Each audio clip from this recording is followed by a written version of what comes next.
Hello, everyone. Thank you all so very much for joining us again. Today, we're covering Strange New Worlds. We're starting with season 2, episode 1, entitled The Broken Circle. But before we do all of that, we normally talk about the title. What we want to do is we want to let everyone know our knowledge base of Star Trek. Since Corey's at the bottom, Corey, do you want to start first? And then we'll go to Elliot. Yes, I can start. Oh, that was not. See, look at you. You already start shading me. We just started. So, coming into this show. No, oh yeah. Coming into this show, I've watched pieces of Upper Deck because I love animation. Lower Decks. Yeah, Upper Decks. I also watched, of course, Enterprise. And really, that's it. I have knowledge of the universe, but not enough to kind of know what's going on, but not intimate knowledge where I can connect too many things together. Okay. Elliot? I'm here to get my fix. We're not recording as much as I would love to these days. So my knowledge base of Star Trek, I am definitely not a Trekkie, but I am intrigued. And so I've had some exposure in childhood, none of your business years ago. However, I am here to kind of delve into the universe and get excited about it. So minimal knowledge base, but at least something. Okay, and myself, I've been watching Star Trek since the early 80s when it was on, like Sunday mornings. I didn't have to go to church if I was watching Star Trek. That was the deal. If you're watching Star Trek, you don't have to go to church. I was watching Star Trek. And so ever since then, I've watched Star Trek religiously. I've watched every single show. Now, I'm not the type of person to watch it over and over and over and over again. For the most part, once, maybe twice, and that's it. Okay. What about the movies? Oh, seen all of them. Oh. Even the bad ones. And there were a lot of bad ones because I've seen a lot of them too, but there were some few good ones too. Okay, so let's get started. In this particular episode, I'm not gonna do a recap because we're like a year behind. I'm just gonna go straight to the questions. Is Spock in love with Nurse Rand, or is he responding to the fact that he messed up and doesn't know how to deal with it? I think that Spock is. That's a complicated question because Spock is having these feelings, right? And he's not used to the feelings, right? And so I kind of think that he is in love with her, or at least in like with her, extreme like with her at this point. I don't know if it has not progressed to that point just as of yet, but I think it's getting there. But honestly, I was, up in the air about their whole little situation. I like it. It's full of emotional drama, but I was like, okay.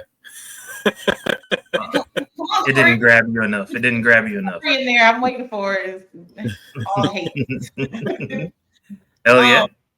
So, just based on what I have grasped from what I've watched, the Vulcans are very dry, very to the point, just, not emotionally driven people. And the fact that this doctor has got his heart rate going, all the things are happening, I think this is his version of him falling in love. And so I do think he's in love with her. So yeah, I think Spock has more than a little boo. I think he's in love with her because it's affecting his chemistry and everything, his mind. Yeah. He doesn't know how to respond to it. Like, what are these feelings? The other doctor had got him to calm down by listening to the music. And as soon as she walks in the room, heart rate is going. And so, arguably some of it could just be, okay, you're a little horny, but I think it's a little bit more than that. I do. I think it's a bit more than that. So I think Spock is falling in love. Do you think that it's just a counterweight to his relationship with, and I'm not even going to try to pronounce her name. Do you think it's a counterweight to that? Because, according to lore, at this point in time, we have a little bit more to go in as it terms to quote unquote their relationship, if they're true to the lore of Star Trek world. But at the same time, that relationship seems to be lacking. It's almost like a sense of duty when you watch their interactions, et cetera, right? But with her, you mean with his wife? With his wife, fiance. I don't know, because they're not married at this point yet. Well, I'm thinking future. Yeah. So it's almost like it's a sense of duty with his wife, with his fiance, and at this point, he's experiencing something other than duty. I don't know if it's love or if it's lust, but it's the conflict of those two things that I really think that he's feeling. But it could be love, or it could be he just want a booty. I don't 100% disagree, because it is something new. It's different. I'm not hitting you with the hey query, and we're not responding to each other in these very robotic ways versus how he responds to the doctor. And I'm gonna keep calling it because I can't remember her name in this moment. The reactions to me are very, very human, and so that's what makes me feel like it's more maybe that first love, that true authentic love versus, like you say, the sense of duty with the wife and kind of their cultural or species norms that he's used to with the other person. All right. So my take real quick. I think that he's in love with two women at the same time. I think with Nurse Chapel, he's able to express his human emotions much more freely. And they kind of talked about it in season 1, he let go of his emotions, all that other good stuff. But with her, he's able to express those things. With his fiance / wife, Vulcan culture doesn't allow him to express those things. And so, yes, it does seem very rigid. But them just holding hands is it's an extreme expression of emotion for them. But at my base, I think that I think he's in love with both of them. I think he ultimately settles with T'Pring because he is betrothed to her. So that's where I am on that. All right, next question. Well, let me set it up. So Uhura picks up a distress signal from Lieutenant La'an. Spock plans to steal the Enterprise to help his crew member, meaning La'an. My question to you all is, would you have done that? Would you have stolen the starship to help her?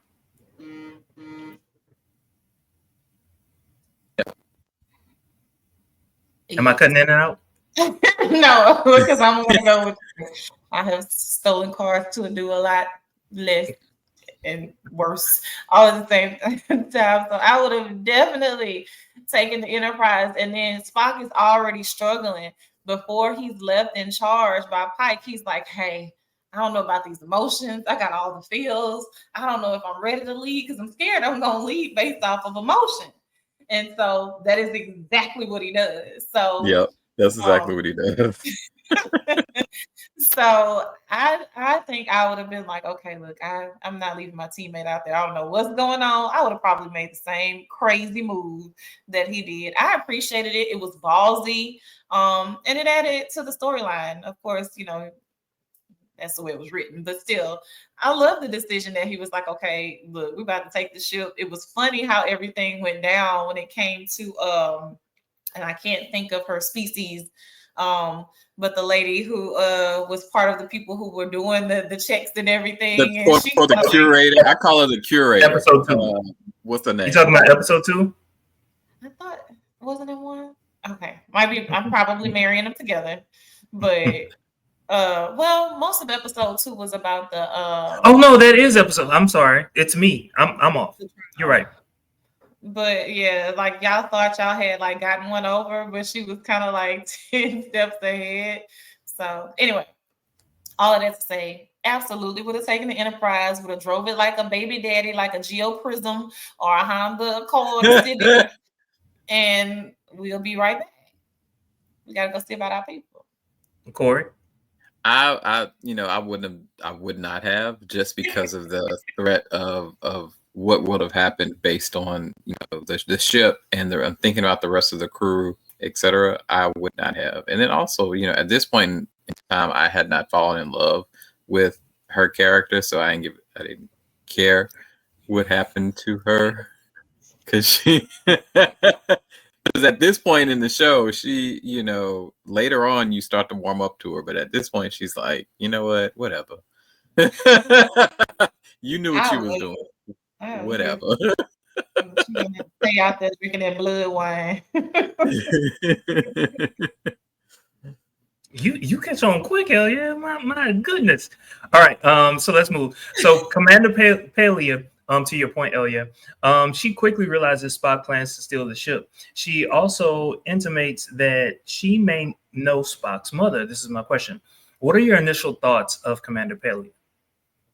Let's go to Elia since you brought her up earlier. Initially, I'm like, what is she? I had so many questions. Like, what is she? Who is she? Why is she? Like, I had all the questions, but at the same time, I feel like we have the same hair and she a little crazy. Like, something was like a little bit odd about her, but I liked it.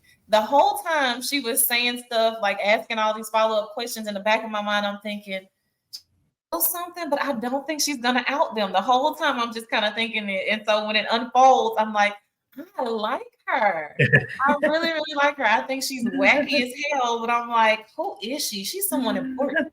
She is someone so important. So I fell in love with her character immediately. I thought she was very colorful in nature, and she brought like a breath of fresh air, and it wasn't very uptight and serious. So I loved watching her play out on the screen quite a bit.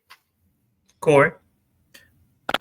I did too. I kind of feel like she's like a counterweight to the rigidness of how some of the other characters are in the show, and their function and etc. Especially with number one and the others. Right? She kind of throws all of that off balance, because the ship is divided by those who are guided by duty and what does command say, and then the others that are more emotional in nature and want to kind of quote unquote do what's right or do what they think is best for their friendships or whatever. She kind of is in the middle, and she throws chaos into all of that, but she also does it in such a way that it makes sense, right? Oh, I get it. So I really enjoy her character, so much so that it made me go and look up the actress, and then there was a whole rabbit hole of what else has we've seen her in other shows. So for me, I think the very first time that I've ever seen her was either in the late 70s, early 80s when she was on Taxi. And I was like, who is this woman? Who is this woman? Because she's going toe to toe with who at that particular point in time in Taxi was the star of the TV show, right? And she's just as odd as him. And it's like, what am I seeing right now on TV? And like, I gotta watch her. And every time that she was on, it was like, it was amazing to me. Like when I saw, like when I found out that she was going to be on this particular television show, I was like, I know I gotta watch it now. And she delivered. She delivered. Right. Like her character is like, give me the episodes with her in it. Give me the episodes with her in it. She's amazing. That is some of the best episodes of Taxi, because Taxi, for its time, it was good, but it didn't have a whole bunch going on in it, but it was good. I think on this, especially in this particular episode, she added mystery and intrigue to her character. The way that she spoke, right? It's like she's being serious, but you just want to laugh the entire time. Yes. I enjoy her presence. And it's a counterweight, similar to what Corey was talking about. When you think back to Star Trek in the past, everybody is serious. Everybody is serious all the time, right? It's all about duty. And whenever there's some emotion, it's really like anger, right? You really just see anger, and we got to help these people. It's coming from righteous. It's always righteous indignation, right? But the later Star Treks, the ones that we're seeing now, they're adding that levity. And the levity that she adds or interjects, I love it. I absolutely love it. All right. So that was my take. All right. So I can read this long thing, but it's just a quick question. Were you prepared for I should have read this. Oh, okay. Were you prepared for a black doctor and a white woman to be such badasses? I mean, you can put black on anything and it's gonna pop. So I mean, I can say that I was prepared, but at the same time, to address the actual question, those two surprised me. I'm like, they got their little jigga juice, and they in there, and I mean, I was not prepared for the battle scene. Okay, with them fighting their way out. Me either. I love their dynamic. I absolutely love their dynamic because at face value, they come off as very subtle, just calm, cool, collected, a little bit of humor here and there, maybe, but I was not ready for them to be kicking ass like they did. So I appreciated it.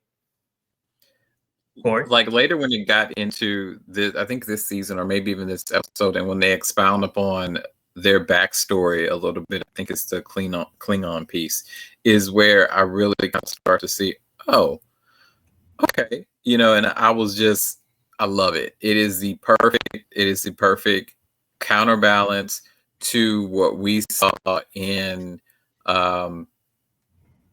which Star Trek was it? Enterprise with Beverly Crusher. She was a totally different type of medical officer than what we're seeing here.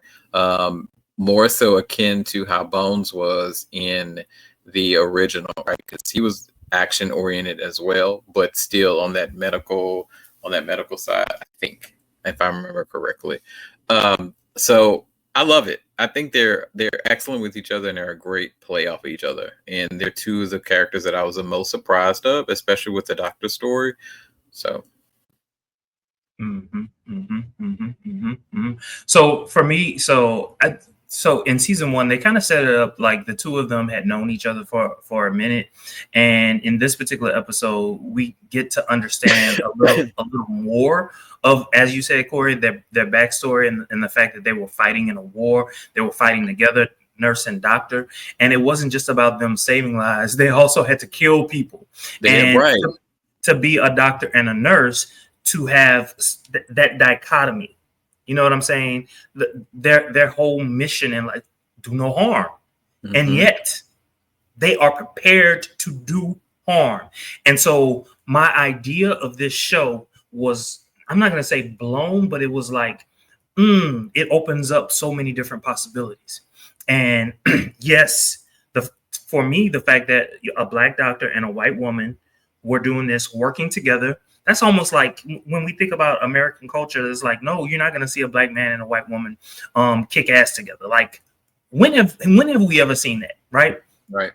But it's here in Star Trek where you actually get to see that, and I thought that was a great touch that the writers and producers of Star Trek added. All right, next question. Actually, the last question that I have for you. Morally, hold up, wait a minute. I got it. Morally,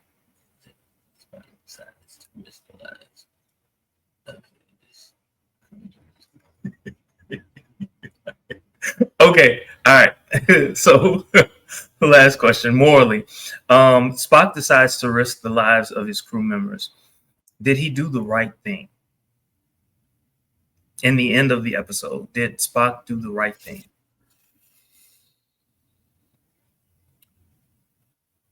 I mean, you had already come this far, right? If you're gonna already set down this path, I think that it would have been even worse if their goal had not been obtained, right? So you've already kind of come too far.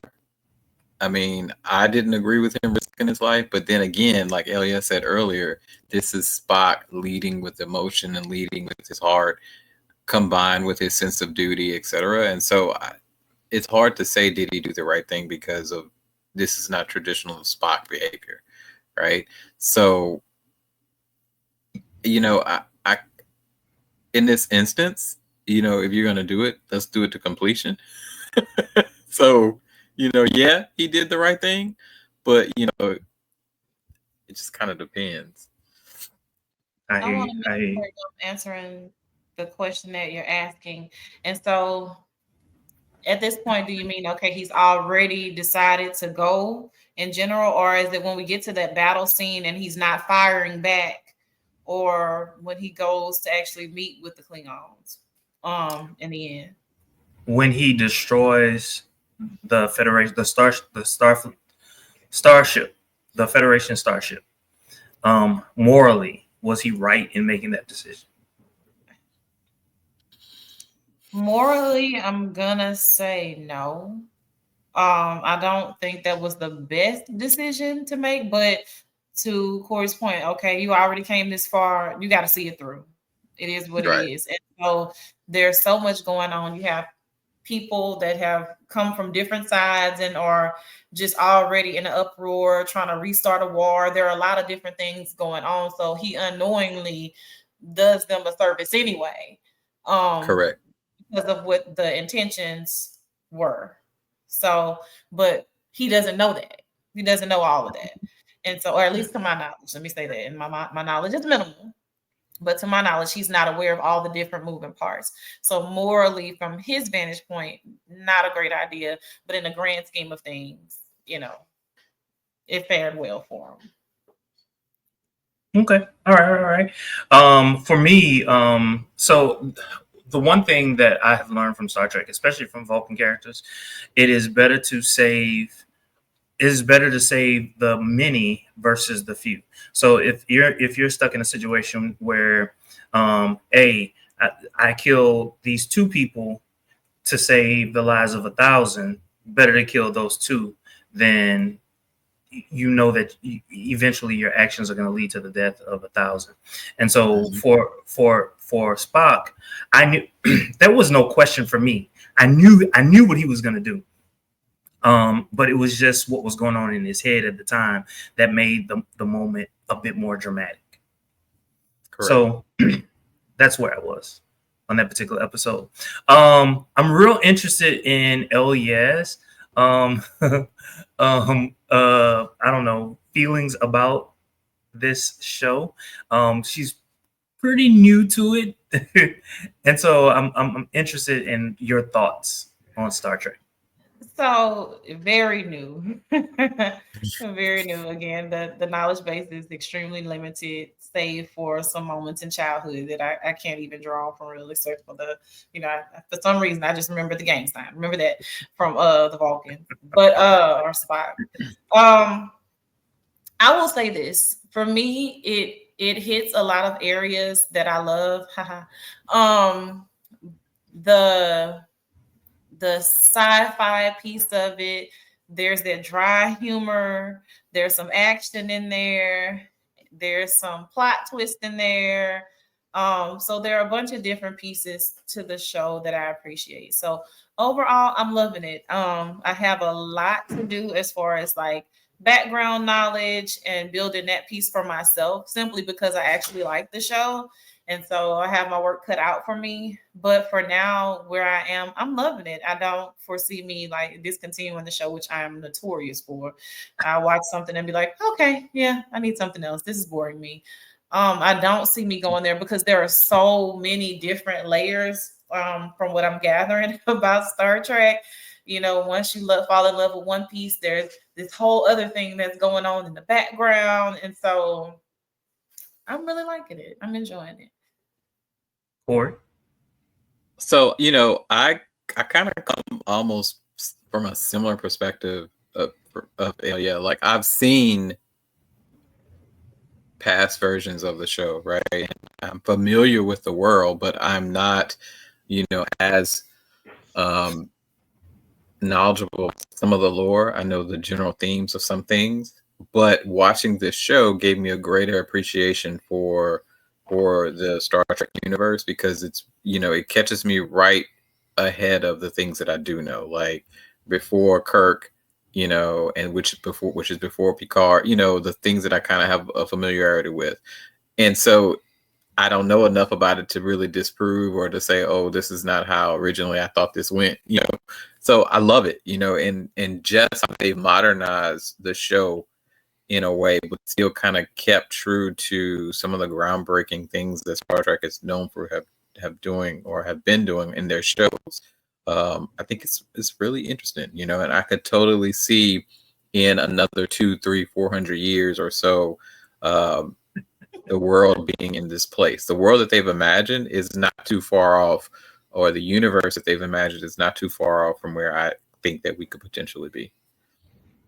And there's Okay. some really sexy people in this show. This is an Mhm. attractive cast. And no one's 12, you know, so I appreciate that. You know, you got to have a little eye candy, you know, in these enterprise ensembles and whatnot. And even though, you know, the face card is declining on some of y'all, the bodies, The body you of know, the audience. well, the bodies are nice. So we have these different alien species, and the face is kind of distorted from what we know in our world, but you can see past some of that and be like, okay, you know, Okay. some, Yeah, your skin Who is does it green and for you you? got weird ridges on your face, but the body. some bodies, some of these Klingons. Let me cling on right quick. Who's doing it for you in terms of the cast? No, but seriously, within the primary cast, Commander April, you know, him and Bel Air. Oh, you just gotta bite him. That's it. Just bite him and just lay down and let what happened happen, and it is what it is. You know, he's a very attractive man. Dr. Mbinga, he's attractive. You know, the list goes on. There's some good look. I mean, hell, Pike. You could have left the beard. You could have left the beard in Montana, and I still would have been like, whatever kind you like. Okay. All Whatever you right. like. You know, hey, I you know, co-signed Captain Pike. Oh my goodness. my goodness. And even when we get to episode 2 with Nira, she's gorgeous. Just Yeah. absolutely gorgeous. You know, and so I'm leaving a bunch of people out. But overall, this is a good looking cast. This is a really good looking cast. Corey? Captain Pike for me, the Doctor is another one. Even not as much, but Captain Kirk and his brother, kind of, sort of, and maybe it's the whole brother thing. I don't know. I'm thinking that could be the thing. Uh, not really Let me find sure. out, Corey. Let me find out. Let me find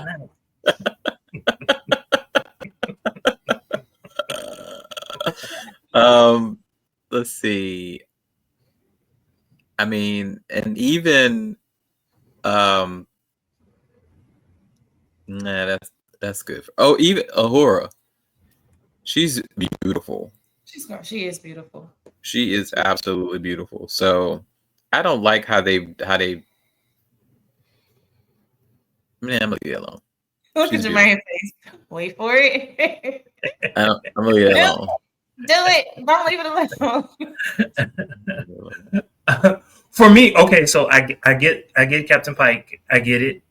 There's something about him. His demeanor is appealing. You know, yes, he's handsome. I get it. But for me, to put it on top of the cake, Spock. Ooh, Spock. Especially in season 1 when he went shirtless. Oh yeah. Yeah, I can see Spock. I It's, can. it's probably a little bit of that cycle that live in your head more than the fineness of Spock is that I don't know if you like me. I can't tell. You still like, you know, I want you because you may or may not want me. I can't really tell. I like a challenge. So I think it's that with Spock. if you throw yourself at me, I don't want it. I don't. There's something wrong with you. You throwing yourself at me. But if I gotta chase you, ooh. I do want to say in season 1, Celia Gooding, who plays a Uhura. Ooh, I thought she was just the most attractive thing. The most attractive, especially like at first her hair being like really, really short kind of threw me off because of her, she had big hair. Yeah, big hair. But once you get over that, it's like, damn. And then the doctor and Binga, yes. And Binga. Mm-hmm. Yes. And I don't know what's going on with his skin. Like you want him to take you and just take you. You know, he look like he just got a blicky up under the pillow, up under the seat. Like he just, like he voice. His raspy voice. Yeah, put it on me, Dad. Yeah, put it on me, Dad.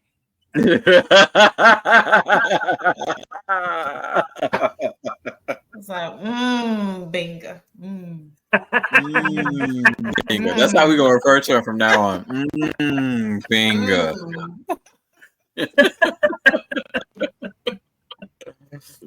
Yeah, but in general, everyone is attractive. Everyone has a pretty face. But in terms of who does it for me, yeah, those are the ones. All right. Thank you all so very much for joining us. Until next time, don't forget to like, comment, and subscribe. Y'all have a good one.